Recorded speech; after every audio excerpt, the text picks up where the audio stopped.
Hello friends, welcome back to my YouTube channel.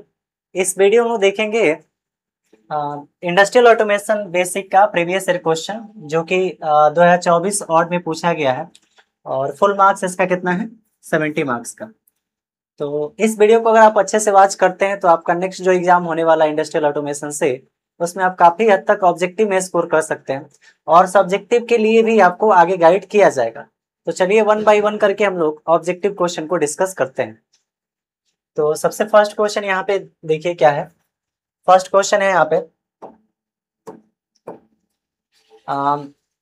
N automatic toaster is dash dash loop system. तो सबसे पहले automatic toaster के बारे में समझ लेते हैं कि होता क्या है।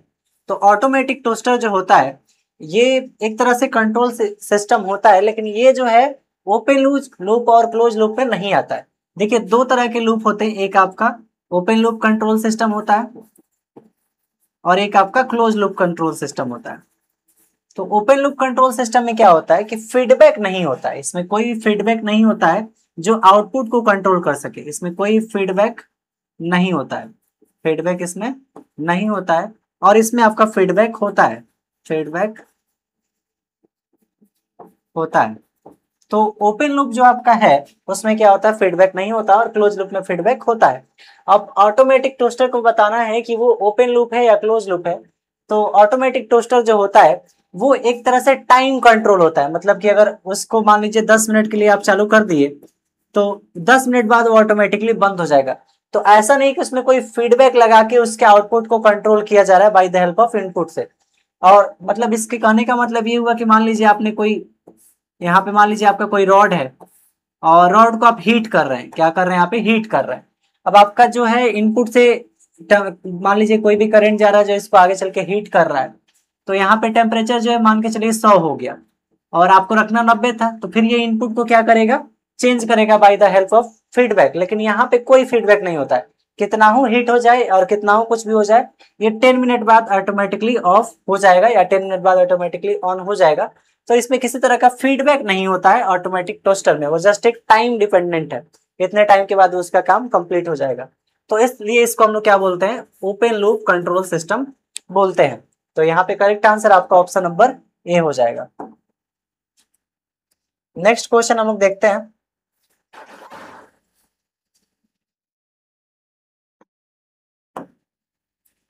तो अगला जो क्वेश्चन है ये भी आपका कंट्रोल सिस्टम से ही क्वेश्चन है, काफी इंपॉर्टेंट है कंट्रोल सिस्टम का। यहाँ पे पूछा है close loop system distinct from open loop system by.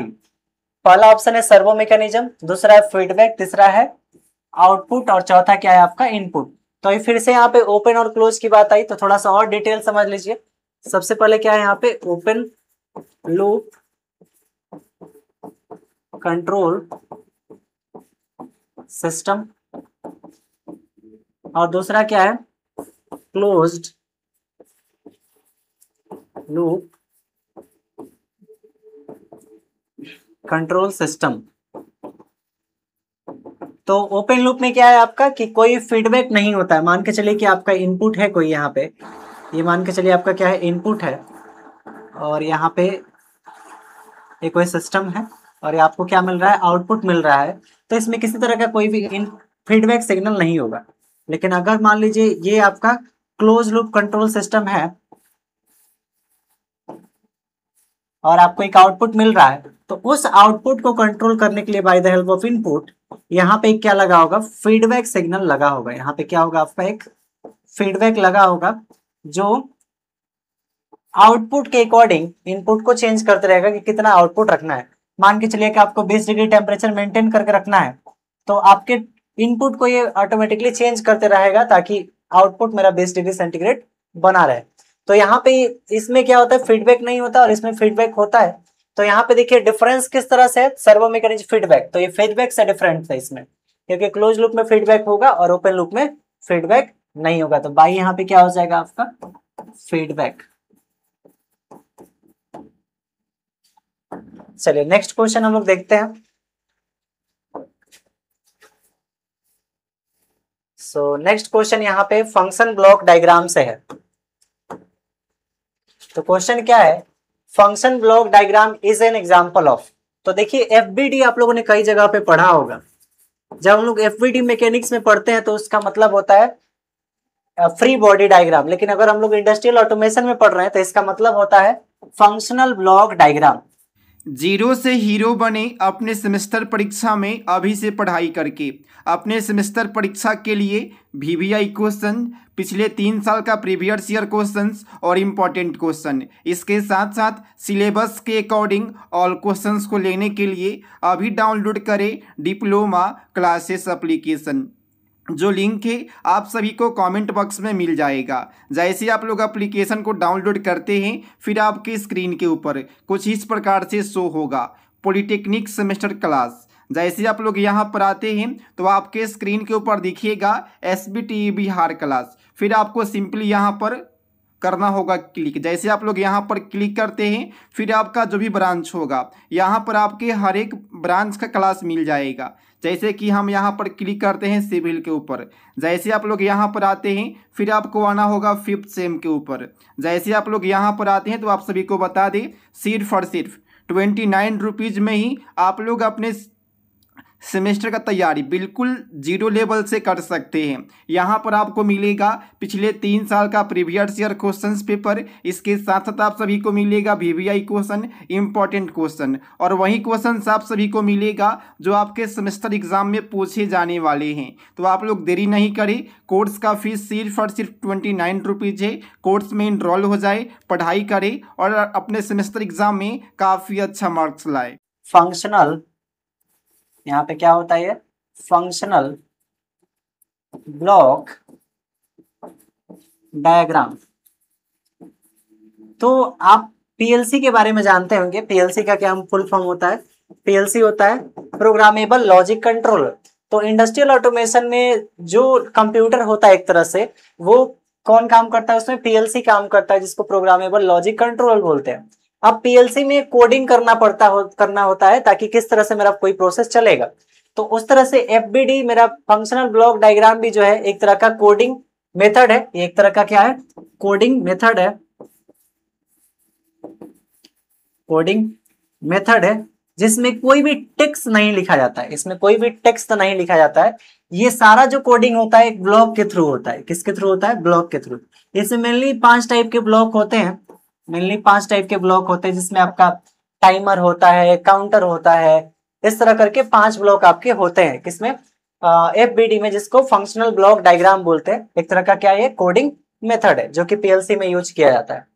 तो इसमें और एक चीज ध्यान रखना है कि इसमें कोई भी टेक्स्ट नहीं पुट किया जाता है, टेक्स्ट नहीं दिया जाता है। तो इसलिए ये काफी थोड़ा आसान भी हो जाता है क्योंकि ब्लॉक के थ्रू करना है। अब क्वेश्चन पे आते हैं। तो functional block diagram is example है। तो किसका एग्जांपल है? PLC language. Block diagram of CPU model, block diagram of PLC module. तो यहाँ पे करेक्ट आंसर जो होगा ये हो जाएगा block diagram of PLC module. Correct answer क्या हो जाएगा? Block diagram of PLC module. Next question पे आते हैं हम लोग।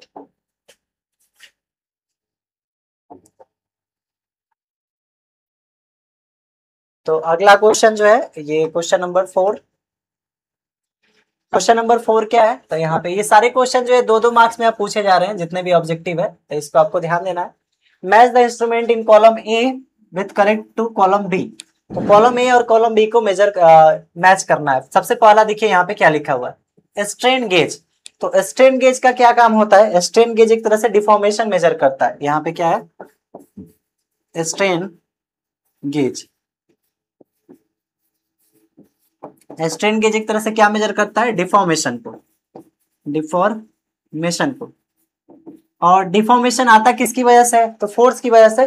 तो इनडायरेक्टली बोले तो ये फोर्स को भी मेजर करता है। तो जो मेरा स्ट्रेन होगा ये किसको मेजर करेगा? फोर्स को मेजर करेगा, क्योंकि डिफॉर्मेशन किसकी वजह से आ रहा होगा? किसी ना किसी फोर्स की वजह से ही आ रहा होगा। तो पहला का हो गया। दूसरा मेरा है बी, जिसको हम लोग थर्मल कपल बोलते हैं। तो ये थर्मोकपल काफी इंपॉर्टेंट है।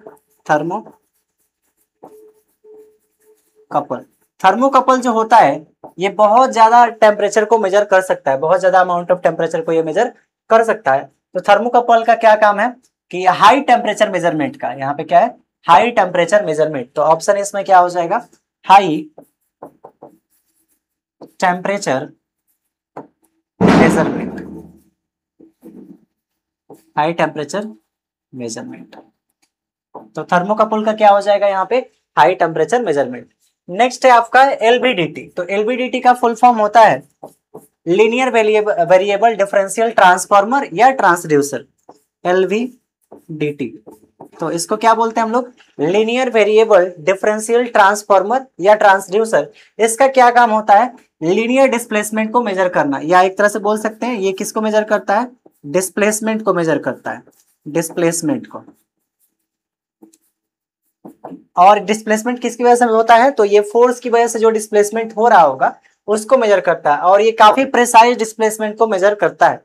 तो यहाँ पे एलवीडीटी जो हो जाएगा वो डिस्प्लेसमेंट मेजरमेंट में चला जाएगा। अगला है प्रोक्सीमिटी सेंसर। ये क्या है मेरा, प्रोक्सीमिटी सेंसर। तो काफी इंपॉर्टेंट सेंसर है। प्रोक्सीमिटी सेंसर जो है वो ऑब्जेक्ट को डिटेक्ट करता है। जैसे मान के चलिए आपके पास एक ऑब्जेक्ट यहाँ पे है, तो बिना इसके टच किए हुए प्रोक्सीमिटी सेंसर जो होगा इसको डिटेक्ट कर लेगा कि यहाँ पे एक ऑब्जेक्ट है, लेकिन उसका भी एक रेंज होता है।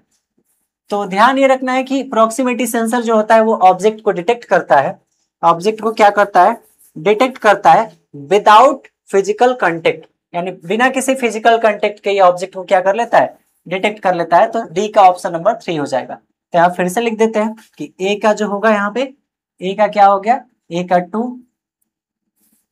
बी का हो गया आपका थर्मोकपल का 4, सी का हो जाएगा ए मतलब 1, और डी का हो जाएगा आपका प्रॉक्सिमिटी का 3।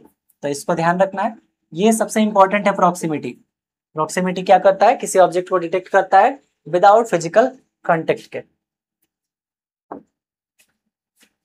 अगला क्वेश्चन देखते हैं हम लोग। सो नेक्स्ट क्वेश्चन है ई नंबर। ये सारे क्वेश्चन जो है 2 मार्क्स में पूछे जाते हैं एग्जाम में। तो नेक्स्ट क्वेश्चन है dash dash dash dash is the feature of Escada. तो एस्काडा के इसमें कौन कौन से फीचर्स है। तो सबसे पहले तो एस्काडा को समझना होगा कि एस्काडा होता क्या है। तो यहाँ पे वर्ड लिखा हुआ है एस्काडा। तो एस्काडा का क्या मतलब होता है, supervisory control and data acquisition. Supervisory control and data acquisition, यानी हर चीजों को ये कंट्रोल करने का एक तरह से काम करता है। तो सबसे पहले क्या है यहाँ पे, अलार्म हैंडलिंग। तो एस्काडा जो होता है एक तरह का कंट्रोल करने का ही काम करता है। तो ये अलार्म हैंडलिंग भी आराम तरीके से आराम से कर सकता है। अगला है सिक्योरिटी मैनेजमेंट। तो यहाँ पे फुल फॉर्म में ही लिखा हुआ है, क्या लिखा हुआ है, supervisory control and data acquisition. तो डाटा इक्विजिशन आ रहा है, मतलब कि ये सिक्योरिटी को ही मेजर करेगा। अगला क्या है, control features using graphical representation. तो यहाँ पे क्या है आपका, अलार्म हैंडलिंग भी हो जाएगा, सिक्योरिटी मैनेजमेंट भी हो जाएगा, और control features using graphical representation. तो यहाँ पे ऑल ऑप्शन है, alarm handling, security management and control using graphical representation. तो करेक्ट आंसर आपका यही हो जाएगा। एस्काडा का काम ही होता है हर चीज को कंट्रोल करना, सिक्योरिटी को मेंटेन करना, और अच्छे तरीके से हर चीज को क्या करना, आपको कंट्रोल करके स्टोर करना डाटा को। तो करेक्ट आंसर इसका ये लास्ट वाला हो जाएगा।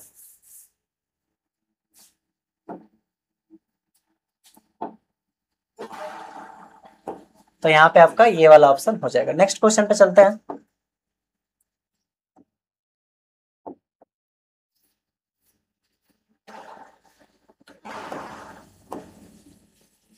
सो नेक्स्ट क्वेश्चन यहाँ पे प्रॉक्सिमिटी सेंसर यूज टू। तो ही बताया प्रॉक्सिमिटी सेंसर के बारे में। यहाँ पे कौन सा सेंसर, ये प्रॉक्सिमिटी सेंसर। तो प्रॉक्सिमिटी सेंसर क्या होता है आपका, प्रॉक्सिमिटी सेंसर होता है जो कि किसको डिटेक्ट करता है, ऑब्जेक्ट का डिटेक्शन करता है, डिटेक्ट ऑब्जेक्ट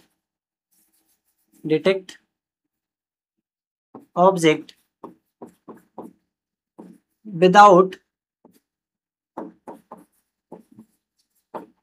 कांटेक्ट। तो बिना कांटेक्ट के भी ऑब्जेक्ट को क्या कर लेता है, डिटेक्ट कर लेता है, लेकिन उसका भी एक रेंज होता है।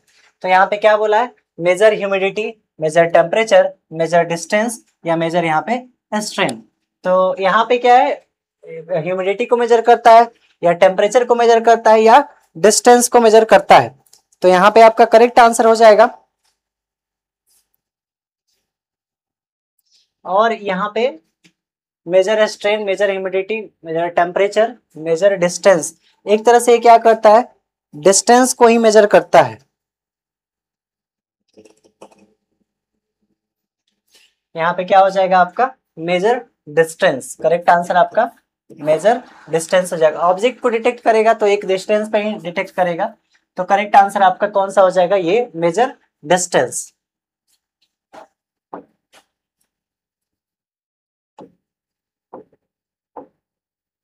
नेक्स्ट क्वेश्चन पे चलते हैं हम लोग। अगला क्वेश्चन है dash dash is example of industrial automation. तो इंडस्ट्रियल ऑटोमेशन का इसमें कौन कौन एग्जांपल है, सीसीटीवी। तो सीसीटीवी एक तरह का सर्विलियंस है जो कि क्या करता है, वो एक कंप्यूटर के थ्रू कंट्रोल होता है और हर एक एक्टिविटी को देखते रहता है कि कहाँ क्या हो रहा है। स्ट्रीट सोलर लाइट जो कि बैटरी और करंट से चलते रहता है। ऑटोमेटिक बोतल फिलिंग स्टेशन, तो ये ऑटोमेटिक होता है by the help of PLC SCADA या इंडस्ट्रियल ऑटोमेशन में इसका यूज किया जाता है। तो करेक्ट आंसर इसमें कौन सा हो जाएगा, ऑटोमेटेड बोतल फिलिंग स्टेशंस। नेक्स्ट क्वेश्चन पे चलते हैं। अगला क्वेश्चन है आपका एच नंबर। इस क्वेश्चन में क्या है, dash dash module accept and convert signal from sensor into logic signal. तो सेंसर से लॉजिक सिग्नल में कौन सा मॉड्यूल जो है उसको कन्वर्ट करता है। तो यहां पे करेक्ट आंसर आपका क्या हो जाएगा, इनपुट मॉड्यूल। इनपुट मॉड्यूल का ये काम है, input module accept and convert signal from sensor into logic signal. Next question को देखते हैं, क्वेश्चन नंबर आई है। इस क्वेश्चन में क्या है, dash dash is example for output module of programmable logic controller. तो प्रोग्रामेबल लॉजिक कंट्रोल का आउटपुट कौन कौन सा होता है उसको देख लीजिए जरा सा।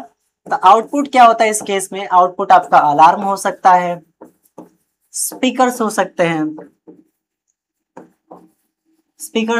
हैं, लैंप हो सकते हैं एंड डैश डैश ईटीसी। तो यहाँ पे देखिए क्या क्या है, स्विच है तो स्विच नहीं, अलार्म और लैंप यहाँ पे करेक्ट आंसर हो जाएगा, अलार्म और लैंप। तो यहाँ पे देखिए बोथ ऑप्शन बोला ही है, अलार्म एंड लैंप, तो करेक्ट आंसर यही हो जाएगा, अलार्म एंड लैंप। तो नेक्स्ट क्वेश्चन पे चलते हैं हम लोग। अगला इसका लास्ट ऑब्जेक्टिव क्वेश्चन है। तो इस क्वेश्चन में आपसे क्या बोला है, pneumatic system use compress air as power source. तो क्या न्यूमेटिक सिस्टम जो होता है वो एयर का यूज करता है पावर सोर्स के लिए। तो यहाँ पे देखिए दो तरह का सिस्टम होता है, एक तो आपका न्यूमेटिक है, ये कौन सा है, न्यूमेटिक सिस्टम है, और एक आपका होता है हाइड्रोलिक सिस्टम, हाइड्रोलिक सिस्टम। तो न्यूमेटिक सिस्टम जो होता है वो कंप्रेस्ड एयर का यूज करता है फॉर पावर के लिए। पावर के लिए किसका यूज करता है, कंप्रेस एयर का। और हाइड्रोलिक सिस्टम जो होता है वो किसका यूज करता है, यहाँ पे वाटर का यूज करता है, या वाटर या बोल सकते हैं लिक्विड, यहाँ पे जनरली वाटर ही लिखा जाता है हाइड्रोलिक के केस में। तो यहाँ पे किसका यूज होता है, वाटर का, फॉर पावर के लिए। तो न्यूमेटिक सिस्टम में कंप्रेस एयर का यूज करते हैं, यहाँ पे यही लिखा हुआ है, तो ये ऑप्शन क्या है यहाँ पे, तो स्टेटमेंट क्या है यहाँ पे, ट्रू है। सो आई होप आपको ये वीडियो समझ में आया होगा। नेक्स्ट इसके दो और पीवाईक्यू है और सब्जेक्टिव क्वेश्चन का पार्ट जो है आपको एप्लीकेशन पे मिल जाएगा। So thanks for watching my video and keep supporting and subscribe my YouTube channel.